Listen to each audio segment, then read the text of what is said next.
tema kita balik lagi paganisme dalam gereja. Ternyata gereja-gereja kita ini, gereja-gereja modern hari ini banyak sekali masih mewarisi tradisi pagan. Apakah pagan itu? Pagan itu di zaman itu disebut pagan adalah ketika mereka kafir. Kafir itu artinya mereka tidak menyembah Yesus Kristus, melainkan menyembah yang lain. Makanya mereka disebut pagan. Ya, saya nyendai dulu. Makanya mereka disebut pagan karena mereka menyembah yang lain. Nah, mereka disebut pagan karena mereka satu, kalau di zaman Perjanjian Lama mereka juga bukan orang Israel atau bukan orang Yahudi. Makanya mereka disebut goyim, di dalam bahasa Yunania pagan. Nah, di dalam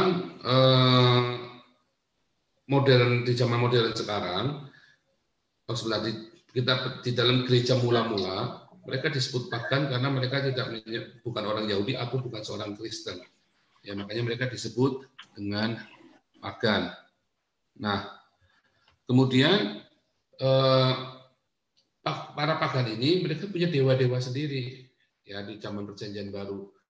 Nah, kemudian orang Kristen menjadi mayoritas saat itu. Di sekitar tahun 200-an, orang Kristen mulai bertumbuh dengan cepat sekali.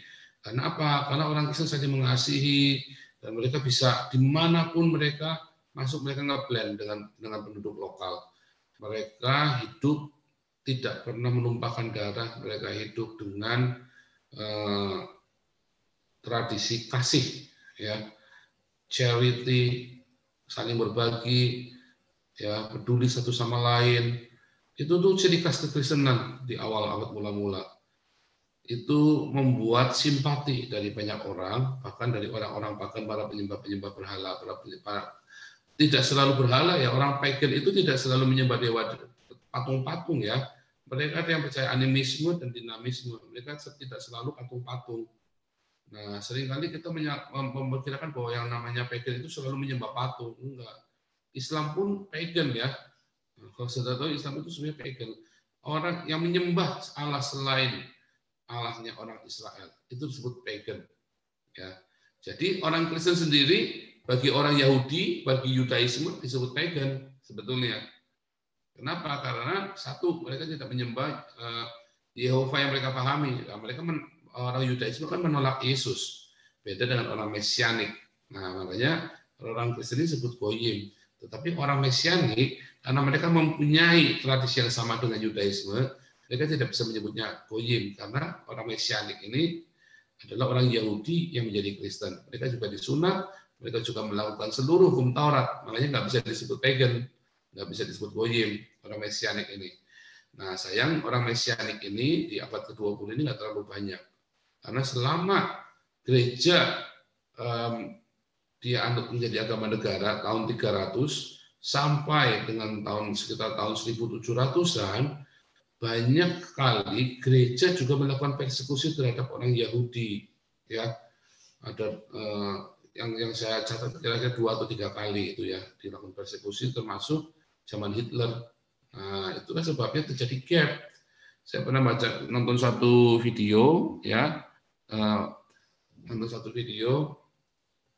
Ini orang Yahudi yang jadi Kristen. Nah, dia bikin satu konferensi, The Christian Summit di Yerusalem. Dia bilang ada 3 hal mengapa orang Yahudi itu, Yudaisme itu, dia menolak kekristenan. 1, karena persekusi, udah jelas. Ya, karena pernah dipersekusi mereka. Jadi terjadi gap. Mereka curiga. Mereka melihat orang Kristen, mereka pernah dipersekusi. Waktu di Spanyol, ya juga dipersekusi. Waktu di gereja mula-mula, mulai mereka menguasai Roma, orang Yahudi disingkirkan. Ya, terus itu termasuk yang zaman Hitler. Setidaknya ada 3 kali orang Yahudi itu mengalami persekusi oleh gereja atas namakan gereja. Kenapa? Karena waktu itu gereja meninggalkan firman Tuhan. Mereka percaya dengan replacement teologi. Ya, replacement teologi adalah orang Yahudi ini sudah terkutuk. Orang Kristen yang diangkat, orang-orang Kristen yang diangkat, yang dianggap menjadi anak-anak kerajaan itu. Ketika Yesus berkata, sesungguhnya kerajaan ini dipindahkan kepada bangsa yang olehnya kerajaan Allah itu berbuah. Nah, itu yang kemudian dijadikan satu keyakinan tentang replacement teologi itu. Nah, itulah masalahnya sekarang. Masalahnya sekarang bagi gereja-gereja untuk menjangkau orang Yahudi menjadi sangat sulit. Karena itu tadi ada gap itu tadi ya, ada gap. Nah, itu yang kenapa bisa ada gap tersebut? Karena itu tadi gereja meninggalkan firman Tuhan dan menganut replacement teologi. Makanya terjadi kebangkitan gerakan mesianik dan banyak sekali gerakan-gerakan yang menamakan dirinya apapun, kembali ke akar Ibrani lah, apapun segala macam. Karena mereka menyadari ternyata replacement teologi itu nggak pas, itu salah replacement teologi. Apalagi kemudian dalam replacement teologinya ini mereka menganut itu tadi banyak sekali tradisi-tradisi pagan yang dianut, yang diserap di dalam gereja. Nah, itu masalahnya. Ya, dan itu menjadi masalah, tentu saja menjadi masalah. Ya, menjadi masalah karena apa? Karena makin jauh lagi dengan orang Yahudi, ya, dengan tradisi Yahudi, Pak. Ya, seperti Natal tanggal 25 Desember, hari Paskah yang dirayakan pada hari Jumat. Gereja sejak tahun 325 Konsili Nika itu meninggalkan semua akar Ibrani ini, ditinggalkan benar-benar. Nah, hanya kaum Montanis ini yang masih mengikuti penanggalan Yahudi. Tapi kaum Montanis ini disebut sekte oleh gereja malah. Lucu kan? Nah, kaum Montanis ini melakukan hal-hal praktek-praktek yang hari ini kita kenal dengan gereja Pentakosta Karismatik. Mereka mengalami baptisan Roh Kudus, berbahasa roh, mereka bernubuat, mereka masih mengakui adanya nabi-nabi, mereka melakukan praktek-praktek mujizat. Tetapi kalau gereja-gereja saat itu, di zaman itu, sudah berhenti, bilang mujizat itu hanya dilakukan oleh para imam-imam gereja, tidak oleh jemaat awam. Sedangkan di Montanis mujizat itu dilakukan oleh jemaat awam, ya. Kemudian yaitu tadi nubuatan apa segala macam itu hanya dilakukan oleh di imam-imam. Sedangkan di dalam Montanis semua orang percaya. Nah, itu seperti itu. Nah, kemudian perkembangannya. Nah, kita selalu balik ke sejarah gereja ya dari kemarin ya, karena memang untuk kita memahami apa yang terjadi hari ini kita harus tahu sejarah gerejanya. Nah, itulah sebabnya kalau saudara lihat di dalam perkembangannya hari ini, Anda akan melihat semua ritual di dalam gereja Anda itu nggak sama dengan yang ada dalam Kisah Rasul. Loh, yang mana yang nggak sama, Pak? Nah, contohnya perjamuan suci. Salah satu contoh. Yang Anda sebut dengan perjamuan suci, Holy Communion, perjamuan kudus, namanya saja sudah berbeda. Nama yang Anda sebutkan itu Holy Communion, perjamuan suci, perjamuan kudus, itu adalah sebuah nama yang diambil dari kisah Dionysius, ya, dewa anggur. Dionysius dewa anggur ini dia punya cerita yang bersama ya, ada tubuhnya yang terpecah dan darahnya yang tercurah. Nah, itu sama dengan ritual pemujaan kepada Dionysius. Orang Yunani atau orang Romawi merayakan tradisi ini yang sama dengan kita. Yang Anda rayakan di gereja hari ini dengan hosti kecil dan dengan cawan anggur. Dia lakukan itu. Dan disebut dengan perjamuan suci atau Holy Communion, komuni, Holy Communion, bersekutu. Nah, bersekutu dengan dewa Dionysius. Nah, ini kemudian diadopsi oleh gereja, ya. Loh, yang benar bagaimana, Pak? Yang benar coba kita buka di dalam 1 Korintus 11 ya, kita buka 1 Korintus 11. 1 Korintus 11. Nah, itu dari mulai ayat pertama kalau nggak salah ya. Bukan, dari mulai dari ayat ke ayat 17. Kita lihat kacamata saya mana. Ini salah satu beberapa contoh ya. Kita mungkin nggak bisa bahas semua satu-satu, tapi kita beberapa contoh. Lihat, ini judulnya kebiasaan-kebiasaan yang salah dalam perjamuan malam. Ya. Dalam peraturan-peraturan yang berikut, aku tidak dapat memuji kamu, sebab pertemuan-pertemuanmu tidak mendatangkan kebaikan, tetapi mendatangkan keburukan. Sebab pertama-tama aku mendengar bahwa apabila kamu berkumpul sebagai jemaat, ada perpecahan di antara kamu, dan hal itu sedikit banyak aku percaya, sebab di antara kamu harus ada perpecahan, supaya nyata nanti siapakah yang kamu yang akan Tuhan uji. Nah, lihat, ini, apabila kamu berkumpul, kamu bukanlah berkumpul untuk makan perjamuan Tuhan.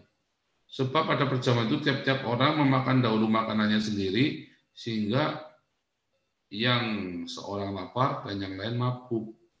Lihat bagaimana mungkin minum secawan anggur bisa mabuk. Nah mungkin kan, ada saudara minum secawan anggur. Ya, bahkan Anda minum satu gelas begini pun nggak bisa mabuk, kecuali Anda minum satu botol anggur itu. Ya. Artinya apa? Mereka benar-benar minum, benar-benar makan. Nah, mereka memakan makanannya sendiri. Nah, waktu makan sendiri, nah, ya kan? Sehingga dia lapar. Kenapa bisa lapar? Karena setelah perjamuan yang mereka lakukan, mereka benar-benar makan. Itu benar-benar makan malam. Itu yang dilakukan di zaman gereja mula-mula. Namun ada yang salah juga waktu itu. Mengapa? Lihat, Paulus berkata dalam ayat 22, apakah kamu tidak punya rumah sendiri buat makan dan minum? Atau maukah kamu menghinakan jemaat Allah dan memalukan orang-orang yang tidak mempunyai apa-apa? Jadi perjamuan itu ditujukan, namanya perjamuan itu ditujukan kepada orang-orang yang tidak punya apa-apa. Ya, apakah yang katakan pada kamu memuji kamu dalam hal yang tidak memuji? Nah, jadi perjamuan yang benar bagaimana? Sebab apa yang telah kuteruskan kepadamu telah aku terima dari Tuhan, yaitu bahwa Tuhan Yesus pada malam waktu ia diserahkan mengambil roti, dan setelah itu mengucap syukur atasnya, ia memecah-mecahkannya. Lihat, Yesus itu memecah-mecahkan roti. Jadi bukan pakai hosti, bukan dibagi-bagi, tapi benar-benar dipecah. Inilah tubuhku yang diserahkan bagi kamu.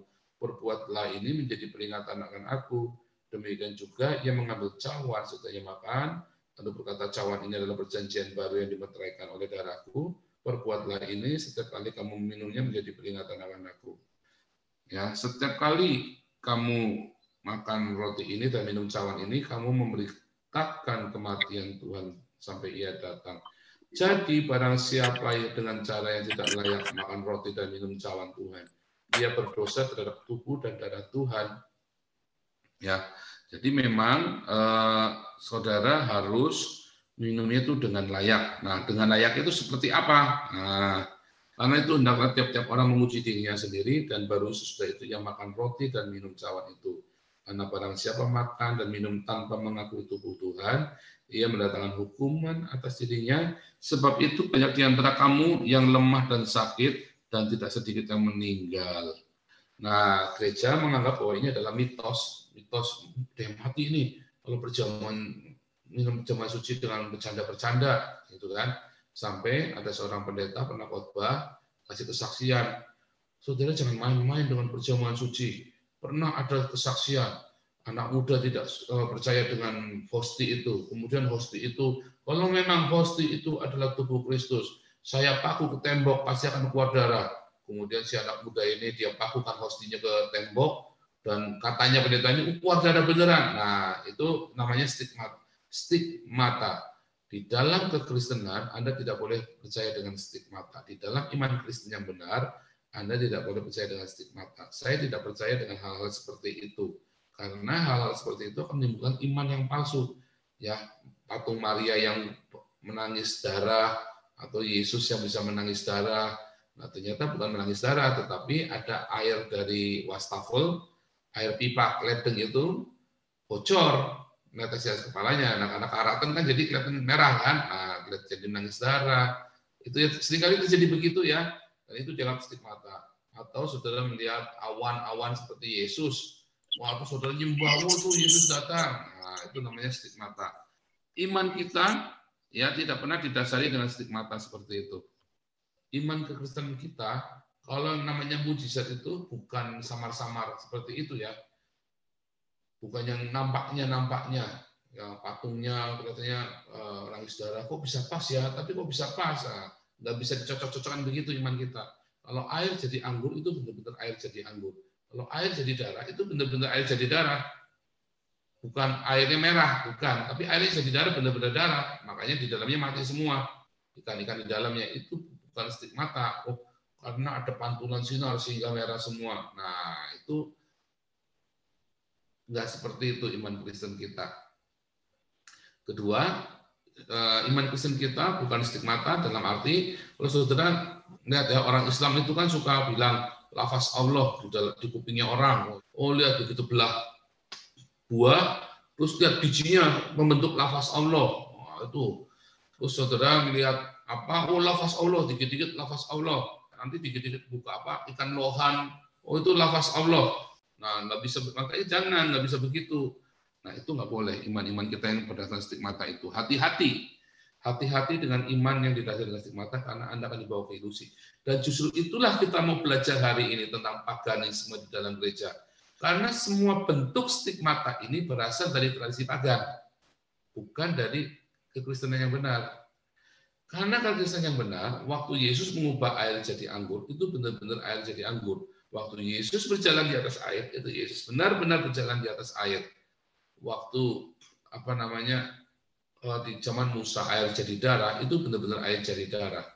Waktu para gembala melihat malaikat menyanyi di atas langit itu, mereka benar-benar melihat malaikat, bukan stigmata, awan yang seperti malaikat, bukan. Anda kan melihat ada awan yang seperti malaikat, lihat itu penglihatan, di foto langsung viral. Itu rapuh sekali yang seperti itu. Jangan ya, iman Anda jangan lihat dengan stigmata yang seperti itu. Ada suara dikit kayak sangkakala, dikit-dikit, sangkakala, ternyata itu adalah pertemuan angin dengan angin. Ya, pertemuan angin dengan angin sehingga menimbulkan suara seperti sangkakala, menderu. Ya. Nah, itu yang hal-hal seperti itu saudara harus hati-hati. Jangan imanmu didasari yang seperti itu, karena baik orang Islam, orang Kristen, orang Buddha, orang Hindu, agama apapun punya stigmata di dalamnya, dan itu sebenarnya bukan mujizat, itu adalah fenomena alam maupun kesalahan teknis. Seperti tadi Patung Maria yang menangis darah, nggak taunya tetesan dari pipa leden, pipa air yang bocor. Pipanya karatan sehingga airnya warnanya merah, terus dibilang nangis darah. Nah, caranya seperti itu ya. Nah, kemudian sudah Anda melakukan stigmata, Anda percaya lagi, terus diberhalakan. Didewakan, dianggap keramat, dianggap suci. Nah, baru bertahun-tahun kemudian baru ketahuan ya kalau itu pipa leden ternyata ya. Saya lupa kejadiannya di Meksiko atau di ini ya, saya lupa. Nah, jadi kita balik lagi ke perjamuan suci, perjamuan yang disebut perjamuan suci atau Holy Communion atau perjamuan kudus. Ternyata di dalam Alkitab Anda tidak akan menemukan satu kata pun yang bilang perjamuan suci, perjamuan kudus, nggak ada. Adanya perjamuan Tuhan. Nah, jadi waktu mengatakan perjamuan Tuhan, lihat, ini yang ayat 33. Karena itu, saudara-saudaraku, jika kamu berkumpul untuk makan, nantikanlah olehmu seorang akan yang lain. Kalau ada orang yang lapar, baiklah ia makan dahulu di rumahnya, supaya jangan kamu berkumpul untuk dihukum. Hal-hal yang maksudnya begini, kita ini di zaman itu, di zaman Korintus itu, mereka kan kebanyakan bukan orang Yahudi. Mereka itu di jemaat di Korintus itu bukan orang Yahudi. Mereka tidak kenal cara perjamuan Tuhan, perjamuan Paskah yang dilakukan oleh bangsa Israel pada Keluaran 12. Coba kalau kita lihat di Keluaran 12, nanti saudara baca sendiri. Orang Israel itu merayakan Paskah, ya, dan cara merayakan Paskahnya itu di rumah mereka dan untuk satu keluarga. Kalau keluarganya jumlahnya kecil, hanya 4 orang, misalnya kan, atau 5 orang, jumlahnya kecil. Kalau merayakan Paskah itu mereka potong domba, potong anak domba. Nah, anak domba itu masa mau dimakan cuma 4 orang, nggak mungkin. Makanya mereka kemudian beberapa keluarga kumpul jadi satu, mereka makan daging domba itu bersama-sama. Itulah perjamuan Paskah. Jadi di rumah bersama-sama, apalagi ada yang miskin ini nebeng sama yang punya uang, sama orang yang kaya, sehingga yang miskin ini bisa merayakan perjamuan Paskah. Nah, satu, perjamuan Paskah itu dilakukan di rumah, ya, di zaman keluaran itu di rumah, ingat-ingat. Kedua, mereka dilakukan yang miskin ikut yang kaya melakukan itu. Kita sebaiknya buka saja ya Keluaran 12 ya, jadi supaya tahu. Nah,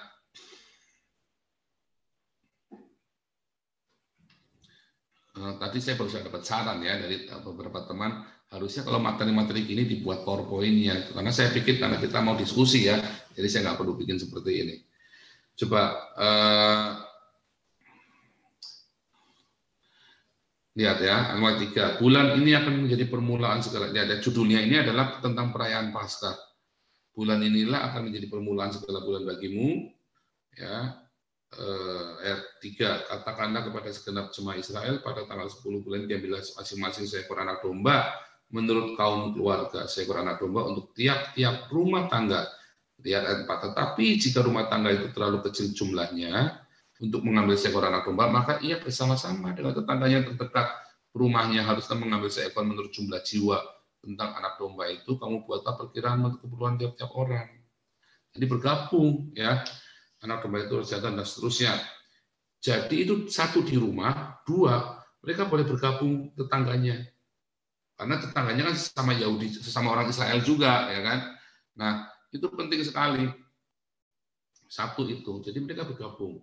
Nah di dalam, kalau saudara baca di dalam yang miskin itu boleh gabung sama yang punya uang, karena tidak semua orang punya anak domba, ya kan? Itu boleh gabung.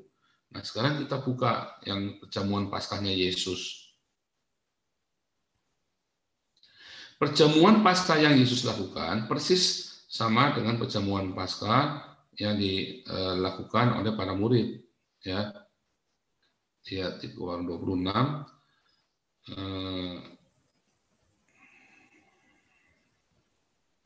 Yesus makan Paskah dengan muridnya. Keluaran Matius 26, lihat ayat 17. Pada hari pertama hari raya tak beragi. Tadi ya, Keluaran 12. Datanglah murid-murid Yesus kepadanya.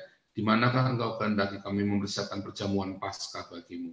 Jawab Yesus, pergilah ke kota kepada si Anu, orang tertentu itu ya.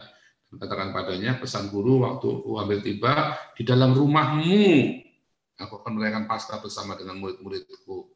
Jadi di rumah. Padahal mereka ada di Yerusalem. Kenapa nggak di Bait Allah merayakannya? Karena memang perjamuan Paskah itu tidak dirayakan di Bait Allah, tapi dirayakan di rumah keluarga. Karena ada tujuannya, ya. Lalu para muridnya melakukan seperti yang dilakukan Yesus pada mereka, mempersiapkan Paskah. Sampai hari ini orang Yahudi merayakan Paskah bukan di Bait, bukan di sinagog, tapi mereka melakukan perjamuan Paskah itu di rumah mereka masing-masing bersama keluarganya. Dan itu benar-benar perjamuan Paskah itu bukan imlek, bukan pakai hosti kecil-kecil sama anggur kecil. Mereka benar-benar makan malam. Setelah hari malam Yesus duduk makan bersama dengan kedua belas murid itu. Ya, jadi ingat Yesus itu merayakan perjamuan benar-benar makan malam. Makanya di dalam bahasa Inggris lebih bagus the Lord's Supper, perjamuan Tuhan, ya, atau the Last Supper, perjamuan terakhir Yesus. Dan kemudian Yesus berkata nih, lihat ya, Yesus berkata di dalam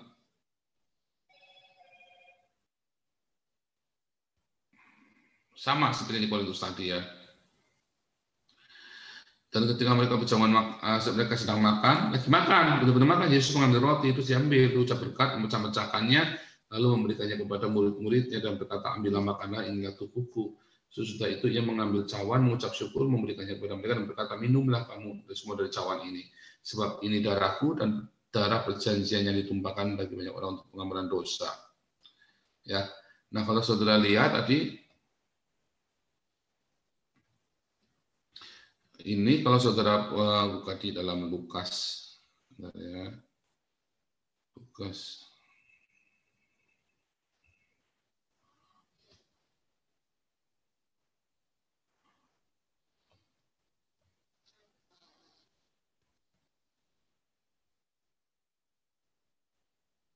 Nah, lihat ini ya. Ada hal yang penting, mengapa terus kemudian kita merayakannya? Lalu ia mengambil roti, mengucap syukur, memecah-mecah dan memberikannya kepada mereka. Di dalam Lukas 22 ya, ayat ke-19. inilah tubuhku yang diserahkan bagi kamu, perbuatlah ini menjadi peringatan. Jadi kita disuruh melakukannya untuk menjadi peringatan. Demikian juga waktu ambil cawan, ya, ini dilakukan untuk menjadi peringatan. Nah, kemudian gereja hanya melakukan peringatannya dengan mungkin bagi hosti kecil-kecil sama kasih cawan anggur. Dan mereka melakukan dalam jumlah yang massal. Nah, kalau saudara lihat kata memecah-mecah roti itu di Kisah Para Rasul yang kedua, ya, memecah roti itu ada di Kisah Rasul 2. Kalau saudara lihat Kisah Rasul 2. Ya, benar Kisah Rasul 2 ya. Nah, lihat ayat ke 46. Dengan bertekun dan dengan sehati mereka berkumpul tiap-tiap hari dalam bait Allah. Mereka memecahkan roti di rumah masing-masing secara bergilir dan makan bersama dengan gembira dan dengan tulus hati. Mereka memecahkan roti di rumah masing-masing. Memecahkan roti yang sama, tapi di rumah masing-masing. Mengapa? Nah, lihat, kalau saudara buka, ya, di yang ayat sebelumnya, dan selalu ada dari mereka yang menjual harta miliknya lalu membagi-bagikannya kepada semua orang sesuai dengan keperluan masing-masing. Di zaman itu banyak sekali orang miskin di Israel karena mereka sedang di bawah pendudukan Roma, penjajahan Roma. Nah, kemudian banyak yang miskin bahkan makan aja nggak bisa. Makanya mereka memecah roti, ngundang tetangganya yang miskin itu makan di rumahnya. Ya, dan mereka secara bergilir dan makan bersama-sama. Jadi mereka kumpul, mereka sedang bersatu bersehati, mereka selalu makan bersama-sama. Nah, ini kan masih orang Yahudi semua nih, yang di Rasul 2 ini kan ceritanya orang Yahudi semua. Jadi mereka tahu itu adalah sebuah tradisi Paskah yang kemudian dilakukan setiap hari karena Yesus berkata, lakukanlah untuk mengingatkan aku. Jadi mereka melakukannya tiap hari malah di zaman Kisah Rasul 2. Ya, dulu itu ada yang pernah nanya ke saya ini kan. Makanya saya ini bahas tentang perjamuan suci yang benar yang mana. Nah, ini saya ceritain. Nah, kemudian di dalam 1 Korintus 11 tadi juga dilakukan untuk orang-orang ex-pagan yang kemudian jadi Kristen. Di Korintus itu jemaatnya bukan orang Yahudi ya, tetapi jemaat pagan, benar-benar dari orang Yunani. Nah, mereka melakukannya dengan apa? Pesta pora. Makanya dibilang tadi, makanya nggak sedikit yang sakit dan bahkan mati. Kenapa? Ya karena tiap hari mereka makan pesta pora. Yang gemuk makin gemuk. Jadi mereka makan, orang Yunani itu kalau makan itu benar-benar hedonisme. Ya, kalau saudara lihat cara orang Yunani makan itu hedonisme. Mereka makan sampai muntah-muntah. Ya, sampai seperti itu. Kalau saudara lihat di itu ya, itu bagus ya film-film Hollywood yang sekarang kalau menceritakan mereka lagi makan, itu mereka tuh bisa sampai muntah-muntah kalau makan itu, saking rakusnya. Nah, zaman itu seperti itu. Makanya bilang kamu tuh memalukan dirimu kepada orang-orang yang lapar, yang lapar itu yang miskin. Harusnya memecahkan roti itu bersama-sama, dilakukan bersama-sama untuk kita masih makan orang-orang yang miskin juga, sehingga kita memecah roti kita bagi orang-orang miskin. Nah, itu yang ajaran Yesus untuk mengingat akan Yesus, apa? Kasih makan yang miskin. Nah, memecah roti itu seperti itu. Kita berbagi roti kita, berbagi kehidupan kita kepada orang-orang yang mampu di rumah kita. Nah, itulah namanya perjamuan Tuhan yang benar. Bukan ritual di dalam gereja seperti saat ini. Makanya, akhirnya ketika saudara melakukan ritual di dalam gereja saat ini, ketika saudara merasakan perjamuan suci yang di dalam gereja, saudara berpikir saudara sudah melakukan komuni, bersekutu dengan Yesus. Padahal enggak, itu saudara dibawa kepada ilusi agama. Dan ilusi ini berasal dari tradisi Dewa Dionysius, Dewa Anggur. Kenapa? Karena memang itu ada tradisi sana, tradisi itu yang seperti itu persis adalah tradisinya orang Yunani, tradisi agama pagan Yunani. Ya. Nah, kalau saudara mau melakukan yang benar sesuai dengan Alkitab, saudara lakukannya di rumah masing-masing, membuka pintu rumah Anda, bagi anak-anak yatim, bagi saudaramu yang lapar, bagi orang kekurangan. Nah, di dalam prakteknya sehari-hari, mengapa harus di rumah? Mengapa Anda undang mereka makan di rumah? Karena Anda sedang membagi hidup Anda. Waktu di meja makan, kalau saudara baca Mazmur itu ya, waktu di meja makan, kita itu bicara firman Tuhan. Diajari firman Tuhan, waktu makan sambil cerita firman Tuhan, sambil kesaksian. Jangan waktu di meja makan, saudara cerita kerjaan, cerita yang panas-panas, yang pedes-pedes, yang menyakitkan, yang ngerumping rasanya orang. waktu makan itu Anda ajari anakmu ya firman Tuhan. Makan itu penting ya. Waktu Anda makan, Anda ajari anak-anak Anda, keluarga Anda firman Tuhan. Ya, saya juga begitu. Waktu saya makan di rumah, saya mengajari anak-anak saya firman Tuhan. Ya, nah itu benar-benar makan benar-benar. Nah, nanti kita akan lihat videonya ya. Kita akan lihat videonya juga. Nah, kemudian, nah mungkin seperti ini ya. Mendingan kita lihat videonya sekarang saja.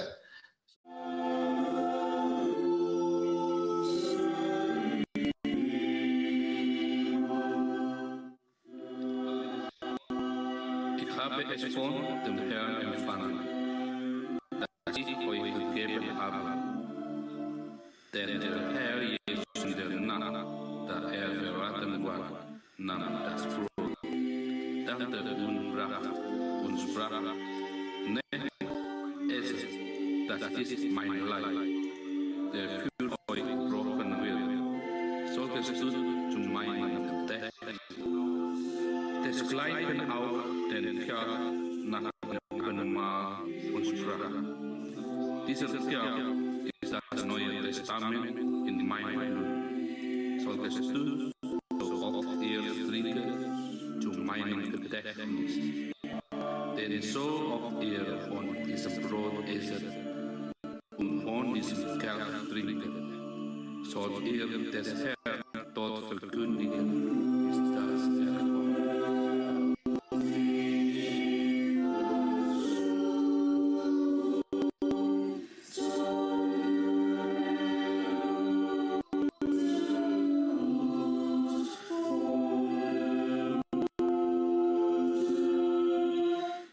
Jadi itu, mereka benar-benar makan malam seperti itu, bukan basa-basi. Ya, itu kami keluarga melakukan sama-sama itu. Kalau saudara lihat di Facebook saya, kadang-kadang saya mengundang tetangga saya atau beberapa anak dari camp imigran yang mereka yatim piatu, saya undang makan di rumah. Mereka senang karena mereka merasakan rumah. Ada orang tua, terus mereka main di rumah. Kadang-kadang istri saya masak masakan yang mereka suka, ya. Nah, kemudian itulah perjamuan yang dilakukan. Saya bikin video itu sengaja untuk memberi contoh ya bagaimana perjamuan yang menggambarkan perjamuan yang dilakukan di Keluaran 12 atau yang di Kisah Rasul yang di Matius 26 atau Lukas 22 tadi atau Kisah Rasul 2 atau di 1 Korintus 11 tadi. Itu seperti itu perjamuan Tuhan yang dilakukan di rumah dan bersama dengan keluarga, juga mengundang dengan orang lain. Makanya mereka di Kisah Rasul 2 itu mereka tiap-tiap hari memecah roti di rumah masing-masing secara bergilir dan makan bersama-sama. Ya. Dan yang paling penting, kita kembali ke 1 Korintus. Sebenarnya 1 Korintus 11 tadi, ayat 26. Bentar. Inilah tubuhku yang diserahkan bagi kamu, perbuatlah ini menjadi peringatan. Disuruh memecah-mecahkan dan bilang ini tubuhku diserahkan bagi kamu. Maksudnya apa? Itulah roti kita yang dipecah-pecahkan bagi orang, kita membagi kepada teman-teman kita, rekan-rekan kita yang kekurangan. Bahkan satu pertanyaan bagi keluarga-keluarga Kristen yang punya pembantu rumah tangga di rumahnya. Kalau di Eropa beda ya, karena di Eropa ini tidak ada yang namanya pembantu, itu nggak ada yang kastanya dalam tanda kutip lebih rendah. Ya, tapi kalau di Indonesia yang paling kelihatan di Indonesia, di negara-negara Asia, apakah pembantumu makan di meja makan bersama denganmu? Atau pembantumu makan di dapur, sementara kamu makan di dapur yang kotor, sementara Anda makan di meja makan yang mewah-mewah, pembantumu disuruh makannya nanti sisanya kita, atau pembantu itu makan bersama-sama dengan Anda, apa yang Anda makan pembantu itu makan, ya kecuali makan babi, enggak dong ya, kalau pembantunya Islam nggak boleh juga, kita nggak boleh begitu. Nah, itu yang simpel sekali dari pembantu di rumah kita. Apakah Anda melakukan itu apa enggak? Apakah Anda punya hati buat itu apa enggak? Jadi jangan mimpi, saya undang anak yatim. Anak yatim diundang, tapi pembantu sendiri disia-siakan. Nah, nggak boleh. Anak yatim diundang, keponakan sendiri kelaparan. Nah, itu juga nggak boleh, itu namanya kita jadi orang munafik. Nggak boleh seperti itu. Kita selalu yang di depan mata kita. Nah, itu lakukan itu. Jadi kalau yang di depan mata kita cari-cari, namanya kita sandiwara. Dan Tuhan tahu, nah, itu Tuhan kata kamu sudah dapat upahnya. Kalau hal yang sandiwara gitu, Tuhan bilang pencitraan namanya. Kamu sudah dapat upahnya. Ya. Nah, nanti saudara bisa cari ayatnya. Di manakah saudara kalau ada punya hamba, waktunya makan, hamba itu sudah melakukan pekerjaan seharian, maka si tuannya ini yang bilang, yang layani, kamu duduk, aku melayani kamu. Oh, mana ada saudara melayani pembantu saudara di meja makan Anda yang ambilkan makanan buat dia, duduk sama-sama, ya, dan kemudian sambil cerita firman Tuhan sama-sama kita sehari. Ada, saya banyak melihat keluarga Kristen seperti itu, ya, termasuk keluarga besar saya sendiri. Saya belajar itu dari keluarga besar saya justru, ya, dari keluarga besar saya, dari om saya, dari tante saya itu terbekas di hati saya, dari ayah sendiri, ya. Jadi mereka pembantu itu dianggap anak sendiri kalau di keluarga kami itu, ya, dianggap anak sendiri atau dianggap sebagai keluarga sendiri, ya. Mereka makan bersama dengan kami, ya. Nah, di dalam perjamuan Tuhan yang benar, ya itulah perjamuan Tuhan yang benar, bukan sebuah ritual. Karena tidak pernah di dalam gereja melakukan di dalam jemaat mula-mula perjamuan itu dibuat sebuah ritual seperti itu. Itu baru ada sejak tahun 325 karena mereka mengadopsi tradisi Dionysius tadi, tradisi pagan, perjamuan kudus, Holy Communion-nya Dionysius. Itu yang terjadi, ya, tentang perjamuan Tuhan. Makanya kemudian banyak sekali terjadi yang selanjutnya juga. Nah, yang selanjutnya lagi ritual-ritual yang lain, termasuk ritual pengurapan minyak yang dilakukan oleh gereja karismatik, gitu ya. Dikit-dikit pakai minyak, dikit-dikit pakai minyak, itu nggak begitu. Di zaman Perjanjian Lama maupun di dalam itu nggak ada yang dikit-dikit diurapi minyak seperti itu, nggak ada. Di Perjanjian Lama beberapa kali untuk orang-orang tertentu khusus dituang pakai minyak, digerucuk pakai minyak, bukan ditutul pakai minyak tulul gitu di kepala gitu, tapi digerucuk pakai tanduk minyak benar-benar. Makanya kan di Mazmur 133 ya, kejanggut dan jubahnya turun, ya, seperti minyak di atas kepala Harun dicurahkan sampai melebar ke kemana-mana. Itu yang benar kalau mengikuti perjanjian lama pengurapan minyak. Tetapi kalau mengikuti perjanjian baru, pengurapan minyak disebutnya ya 2 kali. Satu kepada orang Samaria yang baik hati, yang mengolesi, membaluri tubuhnya orang yang mau mati itu, dikebukin itu, dikasih minyak seluruhnya, itu diurapi minyak. Kedua yang di Yakobus, orang sakit, orang yang lagi sakit diurapi minyak. Itu seperti benar-benar orang lagi sakit itu diurapi. Nah, yang pengurapan ditutul-tutul seperti begitu, terus bikin tanda salib itu pakai minyak itu juga sebuah tradisi dari paganisme, di kuilnya dewa Apollo. Ya, kalau saudara nonton filmnya The Troy itu kan mereka orang masuk diolesi, ya, diolesi kepalanya, jidatnya begitu dengan minyak gitu. Nah, itu saudara harus mengerti. Nah, sekarang kan semua tradisi-tradisi itu ada di gereja, ada di dalam gereja, baik itu pengurapan minyak, perjamuan suci, ya, bahkan baptisan. Kalau Anda membaptis dengan mengatakan bahwa itu adalah sebuah simbol, ya, baptisan melakukan sebuah simbol, dan dilakukan dengan salah, maka itu sebuah ritual juga. Orang Hindu di Sungai Gangga, ya, itu juga sama. Orang Islam dengan wudunya, semua agama-agama di dunia melakukan ritual-ritual itu. Tetapi apa yang beda di dalam kekristenan? Ketika Anda dibaptis itu bukan sebuah ritual, itu adalah pertemuan air. Makanya di dalam 1 Yohanes 5 dikatakan itu ada 3 saksi, ya, air, darah, dan roh. Itu air itu adalah sebuah saksi bagi kita. Karena kalau saudara lihat, air itu selain ada di dunia fana ini, nanti di surga disebut lagi, ada air di surga, ada sungai kehidupan, akan kuberi minum dari mata air kehidupan.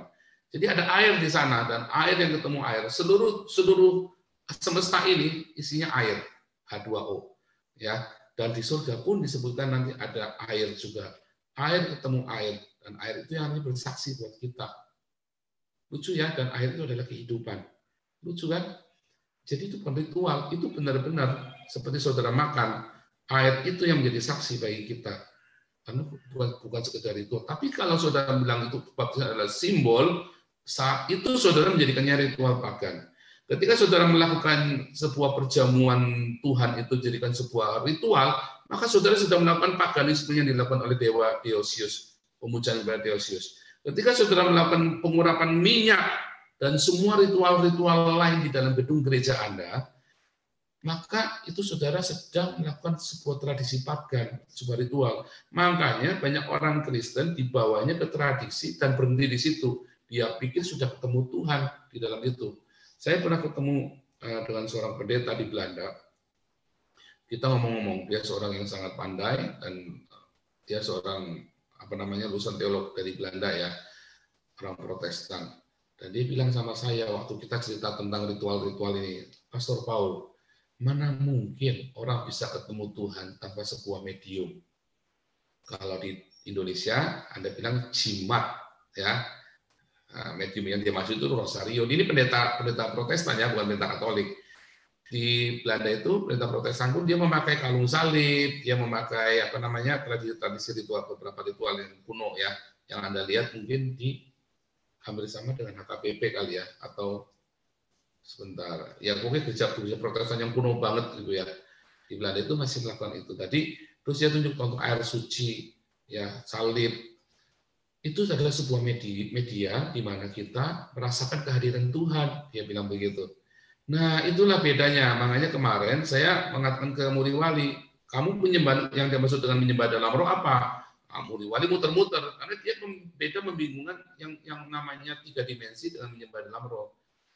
Roh dengan 3 dimensi, dia menyamakan yang roh itu ada 3 dimensi, nggak bisa. Roh itu di dalam roh kita, yang tahu cuma roh kita sendiri dan Tuhan. Itulah penyembahan yang benar, itulah ibadah yang benar. Nah, tetapi kemudian gereja karena kegagalannya membawa orang Kristen kepada yang transenden itu, rasanya Tuhan itu menjauh di sana. Maka dibuat mendekat, dibuat imanen, dibuat dekat. Yaitu dengan apa? Dengan ritual-ritual dan simbol-simbol tadi. Dan ini sangat berbahaya sekali. Sangat berbahaya karena jemaat berhenti di situ. Merasakan kehadiran Tuhannya melalui alat itu, dan itulah yang kemudian jadi berhala, dan itulah yang kemudian orang berpikir dia sudah lahir baru, dia berpikir dia sudah Kristen, padahal belum, masih jauh sekali. Harus benar-benar ada pembaharuan di dalam metanoia dia, baru dia ada Kristen. Ya, namanya lahir baru itu, saudara kan tahu saudara lahir baru begitu saudara masuk dan menerima Yesus sebagai Tuhan dan Juru Selamat dengan sungguh-sungguh hati, terus ada tiba-tiba ada metanoia, punya untuk hidup kudus, untuk hidup benar, untuk mendekat kepada Tuhan yang bukan simbol-simbol tadi. Makanya kemarin saya bilang sama Muriwali, saya sudah melampaui semua 3 dimensi itu. Kenapa? Saya udah nggak urusan dengan ritual-ritual yang doa itu harus lipat tangan, tutup mata, ya doa itu harus seperti ini, sikap tubuhnya, tempatnya. Nah, saya udah melampaui itu. Muriwali sempat menyebutkan juga, nah dia nggak ngerti, itulah yang namanya non 3 dimensi. Di luar 3 dimensi udah nggak terikat lagi dengan sikap cara kita, badan kita, pola badan kita, seperti orang Islam kudu sholatnya nunduk 5 waktu segala macam. Kadang-kadang begitu kuatnya roh itu di dalam kita, kita akan sujud berlutut. Tetapi itu karena kuat, bukan karena kita melakukan ritual.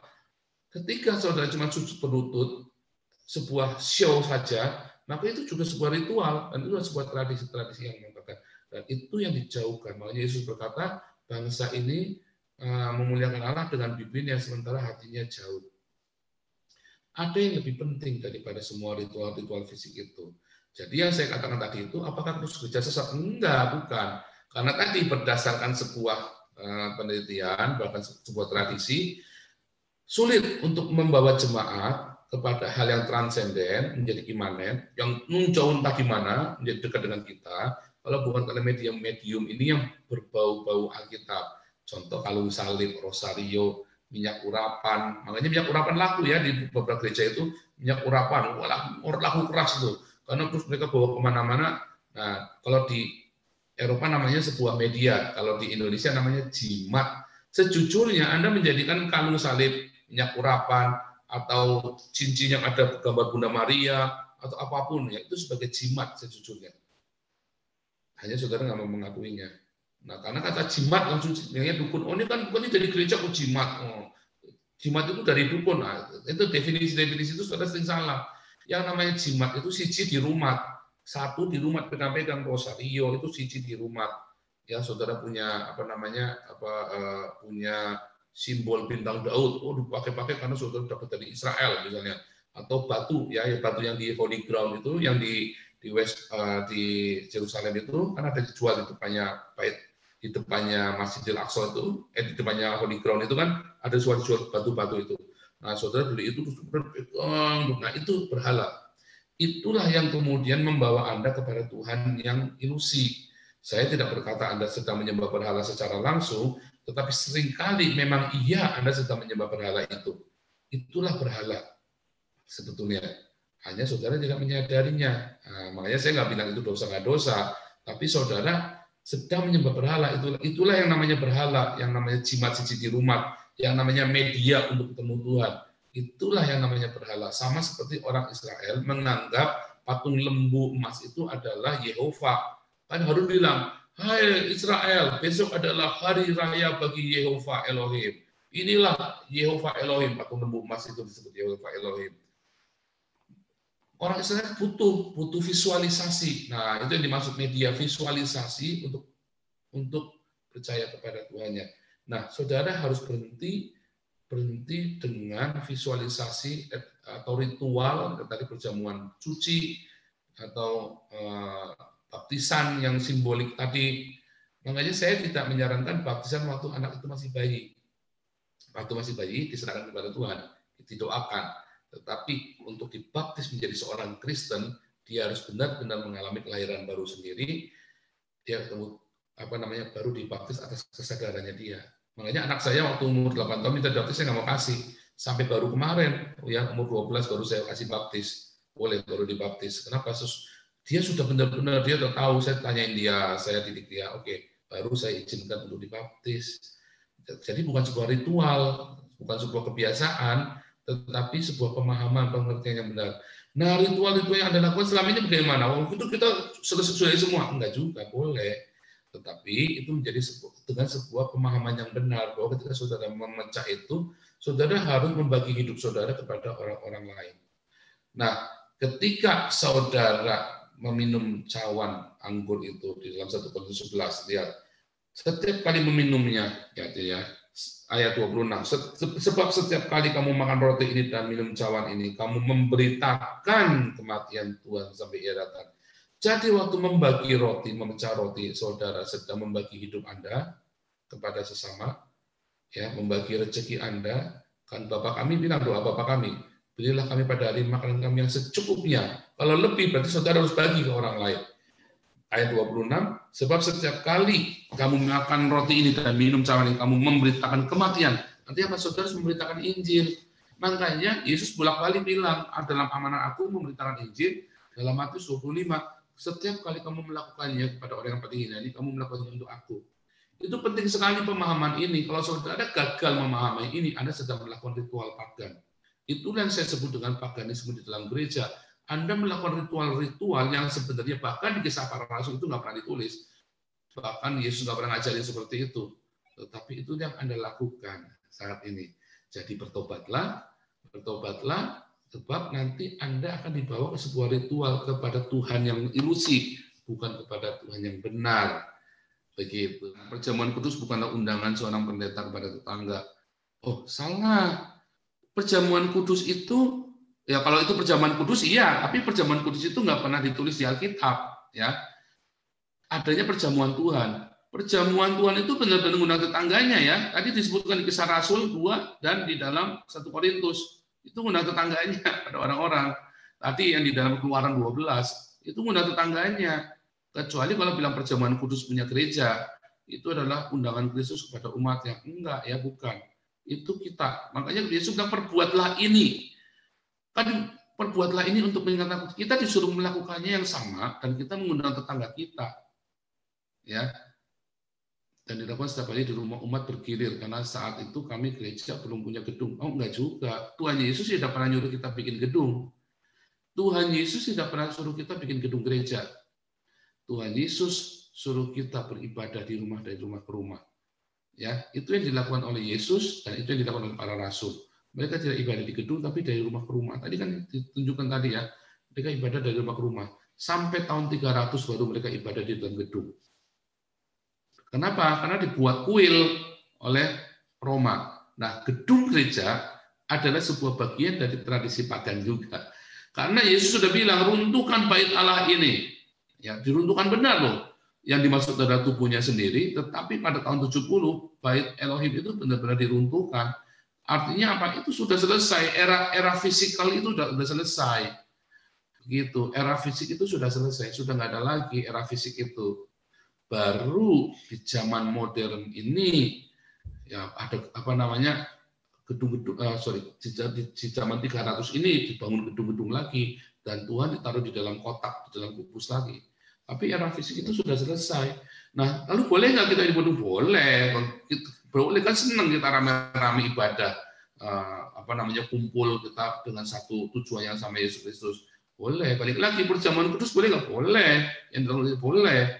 Tetapi jangan berhenti di situ. Itu yang saya mau ngomong. Jangan berhenti di situ. Karena itu bukan ajaran Tuhan. Itu hanya sebuah, di zaman Kristen mula-mula, tahun 300-an itu adalah sebuah kontekstualisasi. Sama seperti ketika yang namanya Kisah Terah, zaman dulu memberitakan Injil di Jawa. Ya, itu adalah sebuah kontekstual, penginjilannya kontekstual. Sama seperti ketika Kristen masuk ke Afrika, masuk ke Batak, Romansen, melakukan sebuah kontekstual. Itulah penginjilan kontekstual. Tapi jangan berhenti di konteksnya itu. Masuklah kepada kebenaran yang hakiki. Ya, jadi apa? Kebenaran yang hakiki itu, perjamuan Tuhan itu adalah membagi hidup kita dan memberitakan Injil. Itu yang maksudnya ya. Jadi bukan undangan Kristus, enggak ada ya. Bukan undangan Kristus kepada umatnya, karena kita disuruh melakukan, mengkopi. Lakukanlah ini untuk menjadi pengingat akan aku. Bukan. Jadi istilah Kristus kepada umatnya adalah hasil tafsir sebuah dogma. Nah, sedangkan kita mau secara biblikal. Dan itu ketika kita menjadi, itu adalah undangan Dewa Dionysius kepada umat yang sama. Nah, itu seperti itu. Nah, kemudian dikopi. Tapi kita nggak begitu. Kita mengkopi.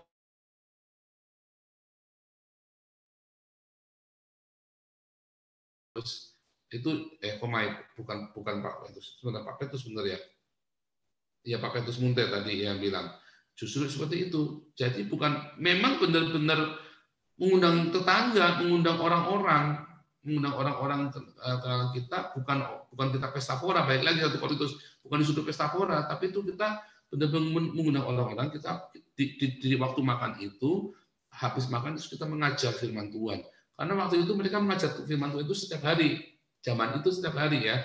Mereka bertekun tiap-tiap hari dalam pengajaran para rasul, dan mereka memecah roti bersama-sama, berdoa bersama. Itu tiap hari dulu mereka itu melakukannya. Nah, kalau sekarang kan ada kesibukan dunia modern ini, orang semua ada kesibukan, maka dilakukan seminggu sekali atau sebulan sekali. Nah, sudah mengundang. Itulah perjamuan Tuhan yang benar.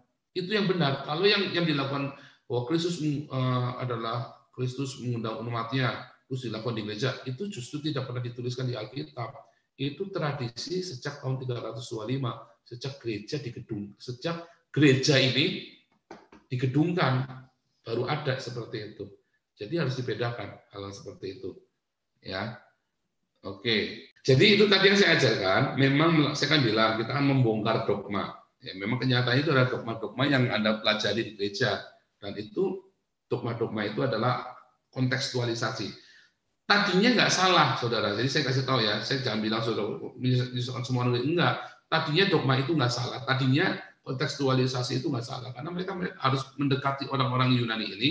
Dan di dalam kekristenan kita boleh, saudara ya, ke Bali. Kalau saudara lihat Kristen Bali yang cuma dibentuk orang Bali, yang pelayanan pada orang Bali, itu mereka ibadahnya mirip kayak orang Bali, pakai gamelan. Ya, saya kan pernah tinggal di Bali, jadi saya tahu ya. Nah, itu persis seperti itu. Bentar. Persis seperti di Bali. Nah, kalau saudara tinggal lihat ke Kristen-Kristen yang agak aneh gitu ya, tapi mereka percaya Yesus. Tapi Kristen itu begitu kontekstualisasi, boleh. Tetapi yang saudara harus pahami, bukan kontekstualisasinya, tapi pesannya. Jadi jangan kemudian konteksnya itu dianggap segala-galanya. Nah, kekristenan yang masuk ke Indonesia itu kan dari Barat, bukan dari Israel. Makanya saudara pakai alat-alat musik band, itu saudara pakai piano, saudara pakai itu karena musik. Coba kalau saudara masuk dari Israel, musiknya nggak piano, pakai kecapi, pakai alat-alat musik Timur Tengah, kayak gambus. Tapi karena saudara masuknya dari Eropa, yang masuknya dari Eropa saudara pakai orgel dan pipe organ, ya, pakai piano. Kalau yang masuknya dari Amerika, saudara pakai musik band lengkap, orang-orang Pentakosta karismatik kan dari Amerika. Nah itu adalah sebuah kontekstualisasi.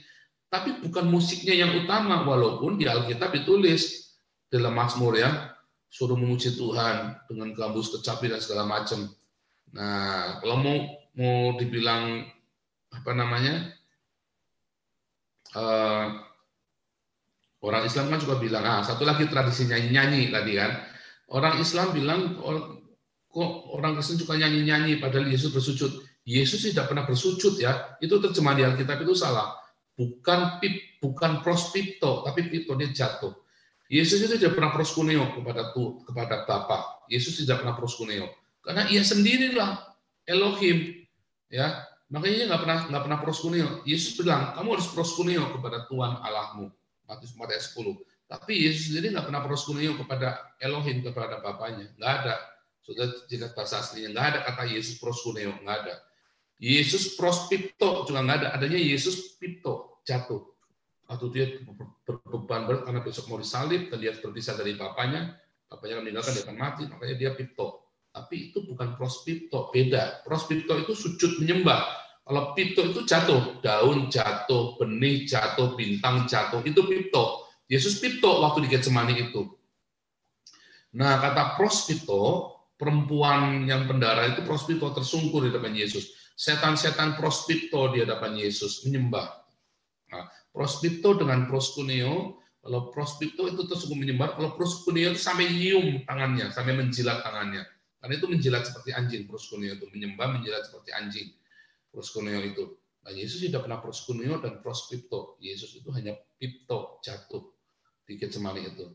Nah, Yesus sendiri menyanyi nggak? Menyanyi. Tapi Yesus juga menyanyi. Kalau saudara lihat di Matius 26 tadi, Yesus menyanyi.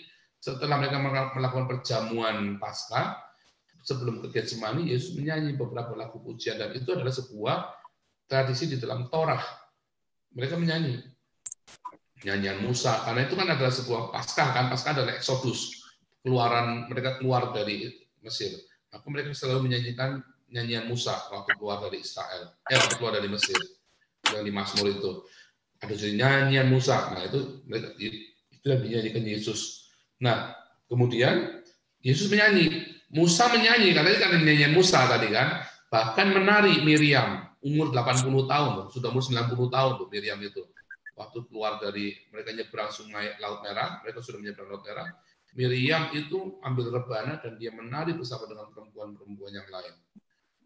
Jadi di dalam gereja itu menyanyi dan menari, kita Daud pun menari dan menyanyi. Jadi itulah ibadah, itulah cara orang Kristen memuja, mengekspresikan. Jadi itu bukan ritual, ya, itu adalah sebuah ekspresi. Bedakan dengan ritual. Ritual itu saudara atur dengan sedemikian rupa. Kalau ekspresi itu natur. Seperti saya nih tiba-tiba lagi seneng nih, saya di kamar mandi tiba-tiba nyanyi. Nah itu natur.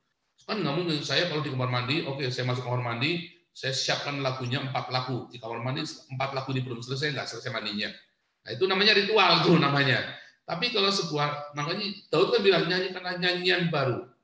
Nah, artinya apa? Dari hati yang baru kita. Nah, tadi saya nulis lagu, ya, saya nulis lagu ya Pak. Nah, seperti itu. Nah, jadi nyanyian pun bisa dijadikan ritual. Jadi ritual pagan ketika saudara melakukannya sebagai ritual saja, bukan sebagai ekspresi yang benar. Makanya tadi balik lagi, engkau menyembah Tuhan dengan mulutmu, hatimu jauh. Balik lagi, bukan ritual itu yang salah. Apakah perjamuan suci di gereja salah? Enggak. Hatimu yang salah. Hatimu yang menjadi ritual, dan saudara pikir ketika saudara perjamuan suci, saudara sudah ketemu Tuhan. Salah, bukan. Ketika saudara sudah dikasih air, dipercik-percik, saudara sudah ketemu Tuhan, dikasih urapan minyak, enggak salah.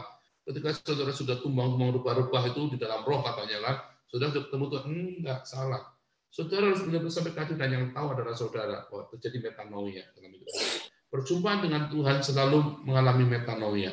Kalau kita perjumpaan Tuhan dalam sebuah majas, ya, artinya kita datang ke rumah Tuhan, datang ke gereja, bersekutu, nah saudara pikir, dan ke gereja pun sebenarnya adalah sebuah ritual pagan, karena yang benar adalah saudara di rumah, ibadah-ibadah di rumah. Namun apakah salah guru gereja? Enggak. Kalau kita boleh beribadah dalam jumlah massal begitu, itu sebuah kasih karunia, boleh. Nggak apa-apa. Makanya kita tetap memperjuangkan izin-izin gereja, gedung gereja itu. Nah, cuman kalau gedung gereja itu dihancurkan, dibakar, ditutup, saudara nggak usah kejam-kejam, biasa aja. Biasa aja, karena ritual ibadah kita itu bukan gedung gereja, tapi di hati kita. Roma 12 ayat 1. Ibadah yang sejati. Persembahkan tubuhmu sebagai persembahan yang kudus, hidup dan berkenan. Itulah ibadah yang sejati. Ibadah yang sejati. Ya, kunjungilah janda-janda miskin dan anak-anak yatim dalam kesusahan mereka, sambil menjaga dirimu agar tidak tercemar oleh dunia. Hidup kudus, ya, artinya ya. Itulah ibadah yang sejati. Itulah ibadah kita orang Kristen. Nah, nyanyi-nyanyi itu adalah ekspresi dari hati kita. Hanya kita nyanyi-nyanyi, nyanyian, pujian, musik, tari-tarian, itu adalah ekspresi dari hati kita. Itu yang saudara harus bedakan.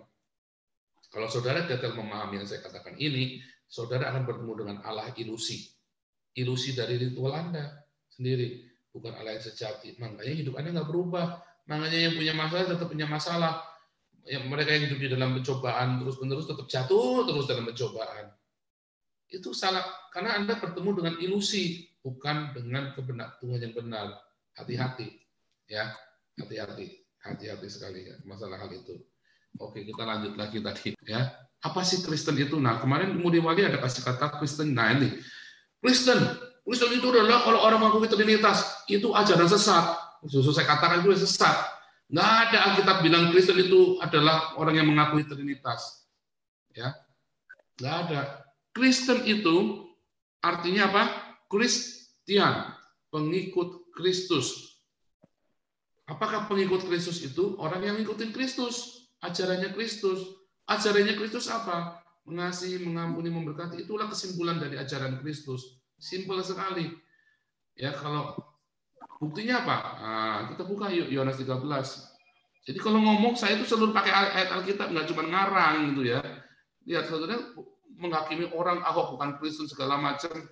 Ya saya sih nggak ada urusan dengan Ahok. Tapi kalau Anda bilang saya bukan Kristen, wah itu Anda sedang melakukan sebuah kesesatan justru. Coba kita lihat Yohanes 13 ayat 35. Lihat ayat 34. Aku memberikan perintah baru kepada kamu. Lihat, perintah supaya apa? Kamu saling mengasihi. Sama seperti aku telah mengasihi kamu. Demikian pula kamu harus saling mengasihi. Dengan demikian, semua orang akan tahu bahwa kamu adalah murid-muridku, yaitu jikalau kamu saling mengasihi. Bukan mengakui Trinitas loh. Jangan ngawur, jangan ngarang. Kayak murid balik kemarin ngarang dia. Kristen itu harus mengakui Trinitas. Salah, nggak ada. Kristen itu, jikalau kamu saling mengasihi. Kristen itu adalah pengikut Kristus. Karena yang di dalam Kisah Rasul, Kristen itu ada sebutan bagi orang lain kepada orang-orang yang mengikut Kristus, yang hidupnya saling mengasihi. Ya, yang di Kisah Rasul 11 ayat 26, mereka disebut Kristen. Tetapi di pihak yang lain, di ayat yang lain, mereka disebut Nasrani. Kenapa? Mereka itu orang-orang Yahudi pengikut dari Nasrani, dari Nasaret. Makanya orang-orang Nasarenis ini yang kemudian banyak menjadi orang-orang Mesianik sekarang. Ya kalau lihat trennya, orang Yahudi semua, dan mereka masih melakukan tradisi Yahudi, tradisi Torah. Tetapi orang Kristen itu di Antioquia, mereka banyak orang non-Yahudi. Nah, itulah yang hari ini yang non-Yahudi yang tidak bersunat. Tetapi kalau orang Nasaren itu mereka semua bersunat, tapi makanya disebut sekte. Kenapa? Karena mereka orang Yahudi semua, tetapi percaya pengikut dari orang Nasaret ini Yesus. Nah, sedangkan kalau yang di Antioquia, Kristennya itu adalah Kristen. Mereka banyak yang tidak disunat, tetapi mereka disebut Kristen, artinya apa? Pengikut Kristus. Kenapa disebut pengikut Kristus? Karena ini Yohanes 13 ayat 34-35. Mereka saling mengasihi hidupnya. Maka disebut Kristen, ajaran Kristen. Nah, itu saudara harus ngerti. Jadi, Kristen harus definisinya orang Kristen percaya Trinitas. Oh, itu sesat. Justru sesat itu. Saya berani ngomong itu sesat. Kenapa nggak ada di Alkitab? Kalau dia nggak di Alkitab, sesat aja saya bilang. Ya, so, Kristen adalah orang yang ke gereja tiap minggu. Itu juga salah, sesat. Nggak ada. Kristen itu adalah orang yang mengasihi. Jadi kalau Anda ke gereja tiap minggu, Anda mengakui Trinitas, tapi Anda benci sama saya, Anda bukan Kristen. Nah, simple. Kisah Rasul 11 ayat 26 itu tadi, ini kan disebut Kristen. Jadi saudara, Muriwali itu bikin definisi sendiri, dia ngarang, banyak ngarang. Makanya dia kalau sama orang Islam dilibas kalau debat sama orang Islam. Sebenarnya dia pintar ya, Muriwali itu pintar. Tapi begitu dia panas, langsung ilmunya hilang semua dia. Pokoknya kemarin saya putar-putar dia gimana. Ini orang panas ini, makanya udah saya bilangin jangan panas karena itu nanti mau dipakai buat rujukan supaya orang-orang bisa merujuk. Ya. Coba lihat Kisah Rasul 26 ya. Ketika ia menemukan Saulus, Barnabas membawanya ke Antiokhia. Selama 1 tahun penuh mereka berkumpul dengan jemaat. Mereka mengajar sejumlah besar orang. Di Antiokhia lah para pengikut Yesus. Tadi kan disebut para pengikut itu disebut Kristen. Kenapa Kristen? Jadi dalam bahasa ini para pengikut Yesus ini disebut Kristian karena pengikut Kristus, Mesias tadi. Sama tadi dengan di Nasaren. Nah, itu ya. Jadi seperti itu. Nah, pengikut Kristus apa? Saling mengasihi. Udah definisinya cuma itu doang, bukan mengakui Trinitas, begitu gereja. Kalau saudara tidak dibaptisnya di dalam nama Yesua HaMashiach, saudara bukan Kristen. Salah juga. Orang Alkitab kita ditulis dalam bahasa Yunani kok Yesus Kristus kok.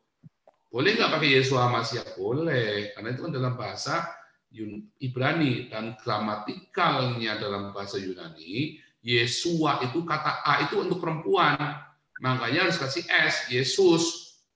Petra jadi Petrus, begitu ya, Petra jadi Petrus. Terus Yohana jadi Yohanes, ya kan? Yesua jadi Yesus. Kata A itu di akhiran Maria, seperti itu ya. Kalau kan Marius, bukan seperti itu juga. Nah, itu adalah gramatikal, makanya disebut Yesus. Begitu di dalam bahasa Yunani, Yesus dalam bahasa Ibrani, Yesua. Karena itu aturan gramatikalnya memang begitu. Gramatikal dan Alkitab kita Perjanjian Baru tulis dalam gramatikal Yunani. Nah, makanya kita harus ngerti. Nah, saudara nggak bisa ngarang-ngarang langsung main. Nah, itu tadi saya bilang, imanmu itu jangan didasari dari kata orang. Saudara harus cek, harus lidiki. Coba saudara lihat Kisah Rasul 17. Ya. Ini cara kita beriman yang benar. Kisah Rasul 17. Saya lupa ayatnya ya. Apa ini? Lihat ya, Kisah Rasul 17 ayat 11. Orang-orang Yahudi di kota itu lebih baik hatinya daripada orang Yahudi di Tesalonika. Mereka menerima firman itu dengan segala kerelaan hati, dan setiap hari mereka menyelidiki kitab suci. Nah, kamu baca Alkitab aja belum tentu lebih banyak dari saya, mau menghakimi saya. Ya, kemarin saya ada bilang Paus Benediktus cium patung, langsung orang Katolik kejang-kejang semua. Yesusnya dihujat begitu rupa, kalian orang Katolik pada tiarap semua, ya kan? Terus kayak kemarin saya kritik si siapa, kemarin saya kritik Stephen Tong, pengikutnya teriak-teriak semua. Saya kritik si siapa itu, Christian Prince, pengikutnya teriak-teriak semua. Yesus dihujat, kalian diam semua. Mana kamu cungkring semua imanmu itu? Ya, itu tanda kamu sedang menyembah berhala. Anda itulah sekte. Anda sedang mengikut orang, bukan mengikut Yesus. Ketika Yesus dihujat, Anda tidak satu pun yang berapologetik. Tetapi ketika orang yang Anda kagumi itu saya kritik, Anda kejam-kejam semua, maki-maki saya. Itu Anda sedang dalam sekte. Karena Anda jadi memuja orang itu, bukan memuja Yesus. Saya matikan dulu share screen-nya.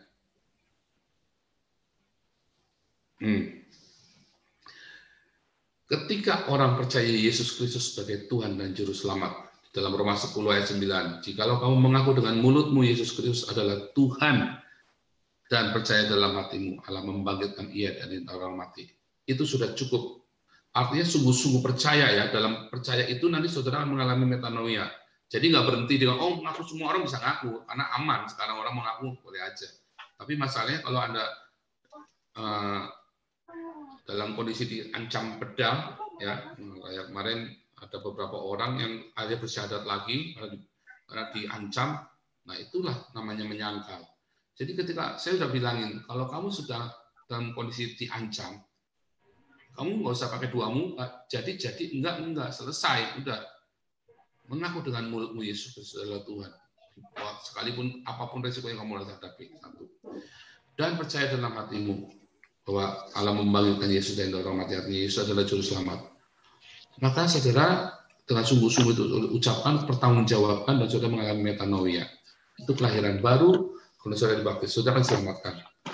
Nah, kemudian tradisi Anda, kalau ketika Anda lahirnya dimenangkan di dalam sebuah gereja Katolik, Anda tidak akan jauh-jauh dari patung-patung dan rosario kan, dari doa-doa novena dan segala macam. Apakah itu sesat? Enggak. Anda sesat ketika Anda bergantung dengan itu. Anda sesat ketika patung itu dibawa pulang dan saudara jadikan patung itu bergantung dengan patung itu. Itulah menyembah berhala. Tetapi di luar dari itu adalah ekspresi. Nah, jadi saudara supaya jangan salah paham, supaya jangan ngerti. Tetapi saya kasih tahu Anda ketika Anda mulai bahwa itu simbol-simbol, makanya saudara lihat saya nggak pakai kalung salib, saya nggak suka dalam ibadah ya maksudnya ya. Nggak suka pakai kalung salib, nggak suka pakai itu. Kenapa?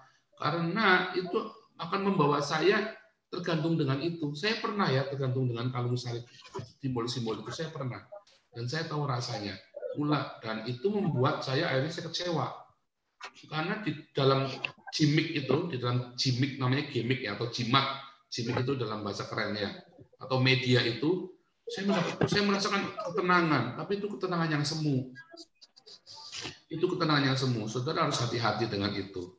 Nah, kedua, saudara ketika saudara mulai tergantung dengan ritualnya, kalau belum bikin tanda salib, belum ampuh, kalau saudara belum tumbang-tumbang, itu saudara ini belum Andreas ampuh. tadi teleponnya.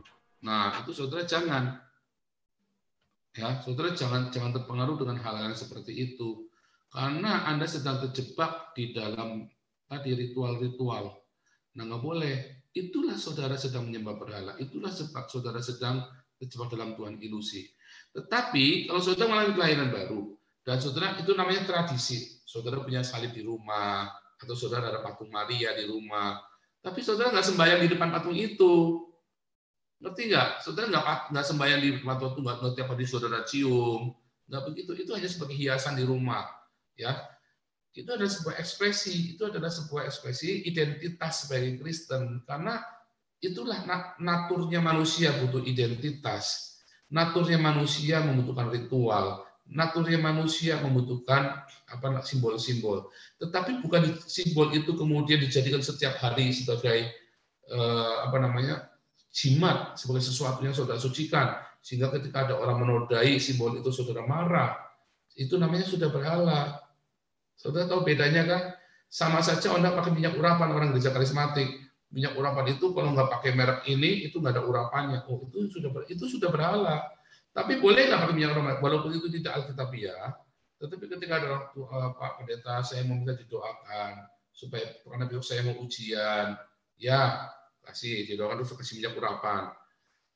Sebenarnya itu tidak alkitabiah, tetapi boleh nggak boleh? Itu nggak masalah, karena itu adalah cara yang dilakukan oleh orang, karena orang secara naturnya dia begitu. Tetapi ketika dia kemudian tergantung pada minyak urapan itu, kalau nggak ada minyak urapan dia panik. Nah, ada pendeta yang nggak ada minyak urapan panik, ada banyak. Itulah sudah jadi berhala, itulah sudah salah. Nah, jadi saudara harus membedakan. Nah, tetapi orang-orang yang tergantung dari berhala-berhala ini, ritual-ritual dan simbol-simbol ini, kalau sudah kayak orang Islam sudah 5 rakaat nih, kalau sudah mencium patung, sudah bikin tanda salib, sudah dikasih minyak urapan, sudah rubah-rubah, tumbang dalam roh, wah itu sudah 5 rakaat itu, sempurna ibadahnya. Oh salah, saudara sedang ketemu Tuhan ilusi itu yang salah. Udah perjamuan suci, oh sudah sempurna hari ini. Itu perasaanmu saja. Sementara makanya saudara yang sakit tetap sakit, saudara yang terpuruk tetap terpuruk, saudara yang sial tetap sial, yang jahat tetap jahat. Karena saudara sedang ketemu Tuhan, ilusi tidak akan mengalami metanoia. Percaya saya. Saudara yang suka maki-maki di YouTube tetap maki-maki. Ya, jadi saudara harus berhati-hati dengan ilusi-ilusi seperti itu. Jangan kamu terjebak dengan ilusi. Hati-hati saudaraku. Ya, hati-hati dengan Tuhan ilusi. Nah, itu yang tadi yang saya mau sampaikan tadi ya. Itu saya wanti-wanti sama saudara, bagi saudara yang mendengarkan pengajaran ini.